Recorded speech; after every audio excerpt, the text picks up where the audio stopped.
নমস্কার বন্ধুরা, আমার ইউটিউব চ্যানেলে তোমাদের স্বাগত। আজ আমি তোমাদেরকে চিংড়ি মাছ দিয়ে পালং শাকের রেসিপিটা শেয়ার করব। এখানে পালং শাকগুলো ভালো করে ধুয়ে পরিষ্কার করে কেটে নিয়েছি, এভাবে ছোট ছোট করে কেটে নিয়েছি। আর লাগছে এখানে চিংড়ি মাছ নিয়েছি আমি, ছোট ছোট চিংড়ি কেটে পরিষ্কার করে নেওয়া আছে। আর এখানে আমি একটা বড় আলু নিয়েছি, এখানে 4টে শিম নিয়েছি, কিছুটা কুমড়ো ছোট করে কেটে নিয়েছি, আর এখানে একটু বেগুন আছে, একটা ছোট বেগুন, আর কিছুটা ধনে পাতা। আর লাগছে ফোড়নের জন্যে 5 ফোড়ন নিয়েছি, তেজপাতা নিয়েছি, আর এখানে একটা শুকনো লঙ্কা নিয়েছি, আর কিছুটা বড়ি নিয়েছি। কড়াতে আমি সর্ষের তেল দিচ্ছি।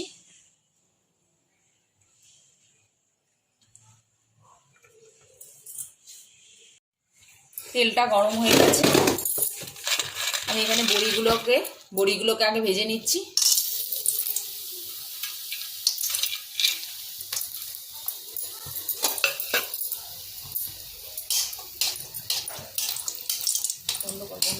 বড়িগুলো ভেজে তুলে নিয়েছি, এবার তেলের মধ্যে ফোড়নটা দিচ্ছি।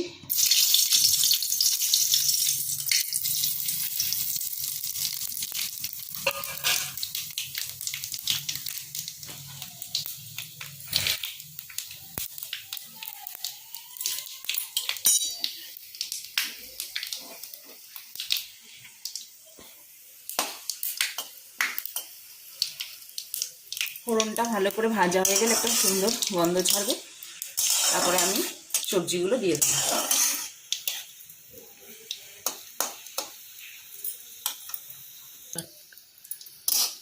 ফোড়নটা ভাজা হয়ে গেছে, এবার আমি সব সবজিগুলো এক এক করে দিয়ে দিচ্ছি।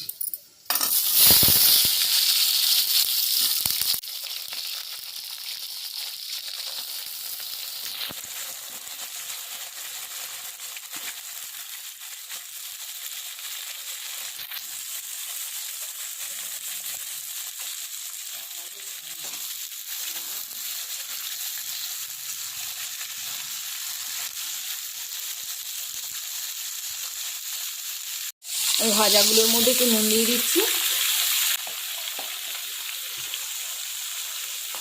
আর একটু হলুদ দিয়ে দিলাম।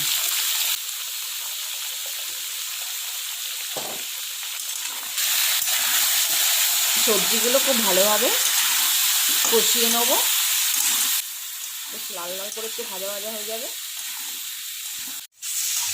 সবজিগুলো সুন্দর ভাজা ভাজা হয়ে গেছে, এবার আমি এর মধ্যে চিংড়ি মাছগুলো সব দিয়ে দিচ্ছি।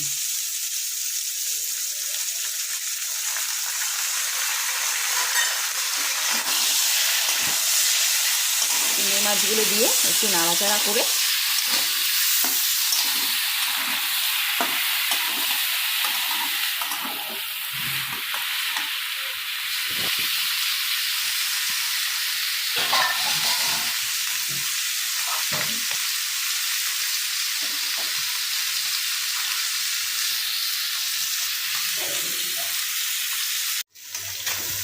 চিংড়ি মাছটা দিয়ে একটু ভাজা ভাজা করে নিলাম। এবার আমি শাকগুলো দিয়ে দেবো,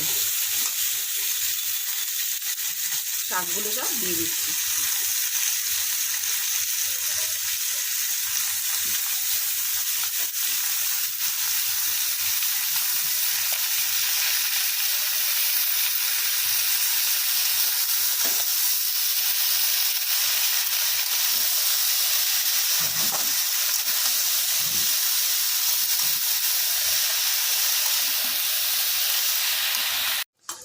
শাকগুলো মজে গেছে আর জল ছেড়ে গেছে, আমি কিন্তু এর মধ্যে কোনো জল অ্যাড করিনি। দেখো কি সুন্দর জল ছেড়েছে। শীতকালের প্রথম পালং শাক, বন্ধুরা তোমরা সবাই এইভাবে রান্না করবে, খুব সুন্দর লাগে খেতে।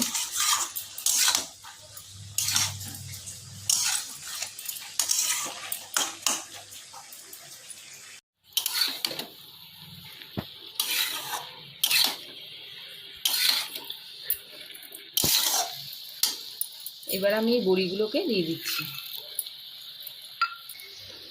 আমি এখানে একটু নুন দিয়ে দিচ্ছি, আমি প্রথমে ভাজার সময় সবজিগুলো তখন নুন দিয়েছিলাম, এখন আর একটু নুন দিচ্ছি।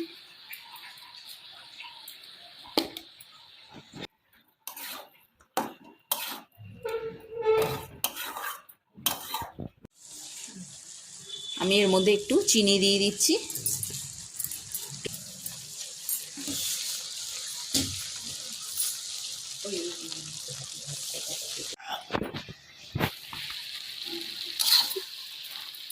ভালো করে নেড়ে দিচ্ছি।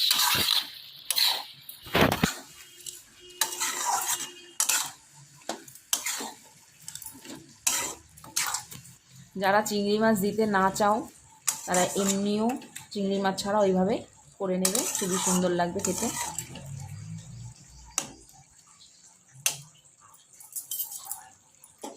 আমার রান্নাটা হয়ে গেছে, পুরো জলটা পুরো টেনে খুব সুন্দর মজে গেছে।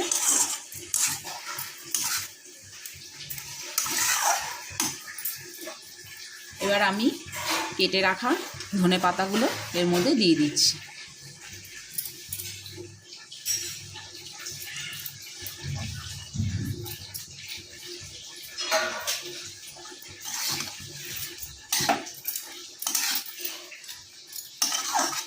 তোমরা যদি ধনে পাতা খাও দেবে, নাও দিতে পারবে, কোনো অসুবিধা নেই।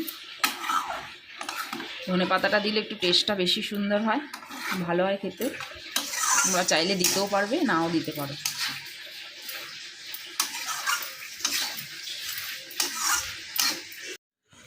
আমার রান্নাটা হয়ে গেছে, আমি একটি বাটিতে সার্ভ করে নিয়েছি। তোমাদের যদি রেসিপিটা ভালো লাগে ভিডিওতে একটা লাইক আর চ্যানেলে সাবস্ক্রাইব করবে। আমি আসবো আবার একটি নতুন রান্না নিয়ে।